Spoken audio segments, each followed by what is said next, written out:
Hello everyone, welcome to legal minds. ये second part है inherent power का। आपका सभी का इन लीगल माइंड्स में स्वागत है। जब भी आप ये लेक्चर देखें तो पार्ट वन ज़रूर देखिएगा, उसके बाद ही पार्ट टू को देखिएगा।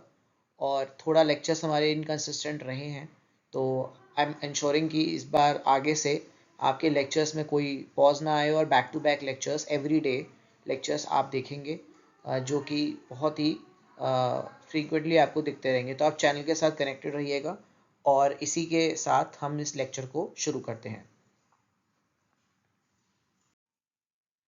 यस, तो नाउ इस टॉपिक में हमें ये देखना है कि जो इनहेरेंट पावर है वो कहाँ पे प्रोवाइडेड है। देखिए, इनहेरेंट जो पावर है वो हाई कोर्ट में वेस्टेड होती हैं, और जैसे ही हाई कोर्ट कॉन्स्टिट्यूट होती है वैसे ही इनहेरेंट पावर भी कॉन्स्टिट्यूट हो जाती है। और कोई भी सीआरपीसी का एक्सप्रेस और इम्प्लाइड प्रोविजन इस पावर को नहीं ले सकता है।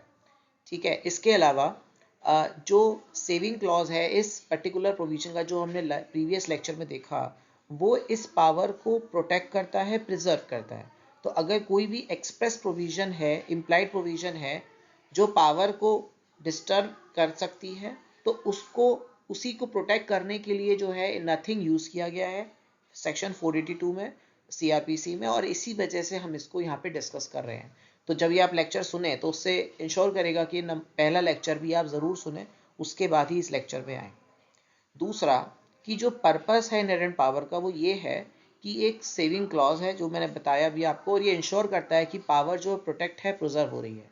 तो ये जितनी भी बातें हैं, ये बातें आपको कहाँ से डिराइव हो रही हैं? ये बातें आपको डिराइव हो रही हैं सिर्फ एक ही एक वर्ड से, उसका नाम है नथिंग।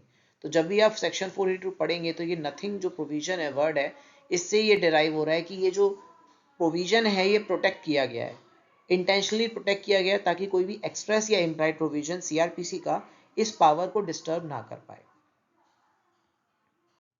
तो इनहेरेंट पावर के तीन इंपॉर्टेंट एस्पेक्ट हैं जो हम यहाँ पे देखेंगे। पहला जो एस्पेक्ट है वो ये कहता है कि जो इनहेरेंट पावर है वो अब्यूज़ ऑफ प्रोसेस को रोकता है।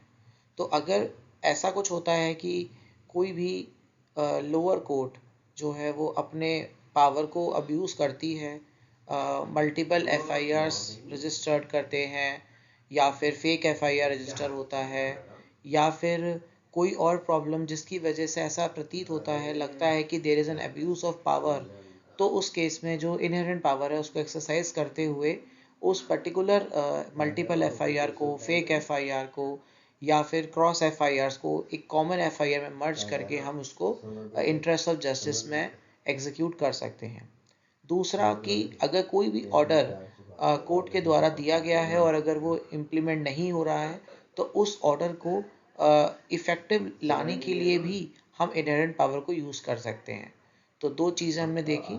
तीसरा, कि कोई और अदर प्रोविज़न जो जिसकी वजह से इंटरेस्ट ऑफ जस्टिस जो है इंश्योर हो पाए, तो वहाँ पर हम इनहेरेंट पावर को यूज़ करेंगे, और वो तब करेंगे जब कोई एक्सप्रेस प्रोविज़न प्रोवाइडेड नहीं है। तो अगर कोई एक्सप्रेस प्रोविज़न ऑलरेडी प्रोवाइडेड है तो वहाँ पे हम इनहेरेंट पावर यूज़ नहीं करेंगे, वहाँ पर हम नॉर्मल प्रोविजंस फॉलो करेंगे जो हमारे एक्सप्रेस या इम्प्लाइड प्रोविजंस हैं। लेकिन जहाँ पे in the absence of any express और इम्प्लाइड प्रोविजन, वहाँ पर there will be using inherent power.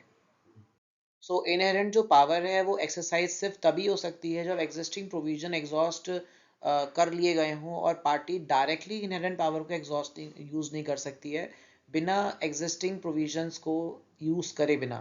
तो फॉर एग्जांपल कि अगर कोई पर्टिकुलर केस में कोई एफआईआर रजिस्टर नहीं हो रही है, तो वहाँ पर आप इनहेरेंट पावर डायरेक्टली इन्वोक नहीं कर सकते हैं। पहले आपको 154 क्लॉज 3, 156 क्लॉज 3 और 200, ये तीनों प्रोविजन जो एग्जिस्टिंग प्रोविजन है उन्हें एग्जॉस्ट करने के बाद ही हम 482 को एग्जॉस्ट करेंगे। तो अगर जब तक हमने तीनों एक्स यूज़ नहीं करे तब तक हम 482 को इन्वोक नहीं कर सकते। तो यहाँ पर ये सिंपल हो गया है कि जो एग्जिस्टिंग प्रोविजन है उन्हें पहले यूज़ करना है, उसके बाद ही हम 482 को, जो कि इनहेरेंट पावर है, उसको यूज़ कर सकते हैं। सिर्फ हाई कोर्ट के पास ही इनहेरेंट पावर होती है, सुप्रीम कोर्ट के पास इनहेरेंट पावर नहीं होती हैं। क्यों नहीं होती हैं, क्या रीज़न है, उसका हम डिस्कशन नेक्स्ट लेक्चर में करेंगे। तो इसी के साथ ये लेक्चर यहीं समाप्त होता है। आई होप आपको इनहेरेंट पावर का कुछ प्रोविजन समझ में आया होगा। आप जब भी लेक्चर 2 देखें तो ज़रूर याद रखिए कि लेक्चर 1 भी ज़रूर देखिएगा। तब पहले 1 देखिएगा फिर 2 देखिएगा, नहीं तो आप कनेक्ट नहीं कर पाएंगे।